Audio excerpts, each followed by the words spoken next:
Diamond Harbour model নয়, জনগণের খেলই শেষ কথা বলে। 10 বার জন্ম নিলেও ডায়মন্ড হারবার মডেল দমাতে পারবেন না, নির্বাচনের আগে এমনই দাবি করেছিলেন অভিষেক বন্দ্যোপাধ্যায়। কিন্তু ফলতার ফল এখন সেই মন্তব্যকেই রাজনৈতিক বিতর্কে ঘুরপাক খাওয়াচ্ছে। ফলতার ফল প্রকাশের পর সবচেয়ে বেশি চাপে পড়েছেন অভিষেক বন্দ্যোপাধ্যায়। বিরোধীরা বলছে অতিরিক্ত আত্মবিশ্বাস আর দম্ভের রাজনীতি মানুষ ভালোভাবে নেয়নি, তাই ভোট বাক্সেই তার জবাব দিয়েছে জনতা জনার্দন।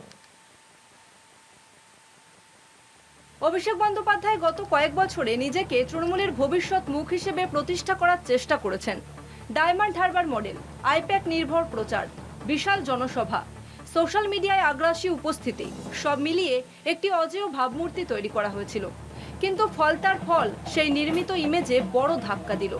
মানুষের একাংশ বুঝিয়ে দিল রাজনৈতিক মার্কেটিং আর বাস্তব জনসমর্থন এক জিনিস নয়। সবচেয়ে বেশি বিরূপ প্রতিক্রিয়া তৈরি করেছে অভিষেকের ভাষণের ভঙ্গি।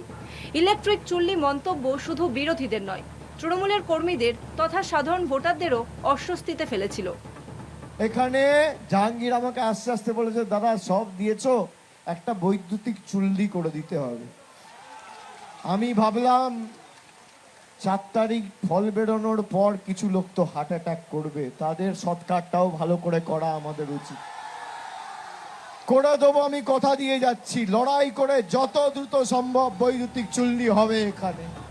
রাজনৈতিক লড়াই কটাক্ষ নতুন কিছু নয়, কিন্তু মৃত্যুকে কেন্দ্র করে এই ধরনের মন্তব্য অনেকের কাছেই ঔদ্ধত্য, অসংবেদনশীলতা এবং ক্ষমতার দম্ভ হিসেবে ধরা পড়ে। ভোটাররা হয়তো মনে করেছেন একজন জননেতার ভাষায় সংযম ও দায়িত্ববোধ থাকা উচিত।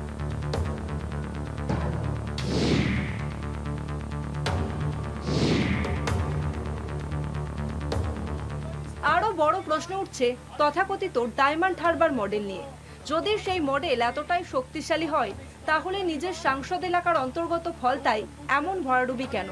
কেন শেষ পর্যায়ে সংগঠনের ভিত নড়বড়ে হয়ে গেল? কেন প্রার্থীকে ঘিরে বিভ্রান্তি তৈরি হলো?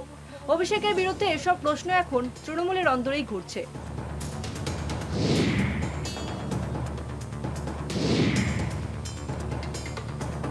অভিষেক বন্দ্যোপাধ্যায় ভোটের পর নির্বাচন কমিশন ও বিরোধীদের বিরুদ্ধে অভিযোগ তুলেছেন, কিন্তু রাজনৈতিক পর্যবেক্ষকদের একাংশ মনে করছে শুধু রিগিং তথ্য তুলে পরাজয়ের দায় এড়ানো যায় না। মানুষের ক্ষোভ, সংগঠনের দুর্বলতা এবং অভিষেকের অহংকার বা অতিরিক্ত আত্মবিশ্বাস, এই কারণগুলিও খতিয়ে দেখা দরকার। কলকাতা টিভি।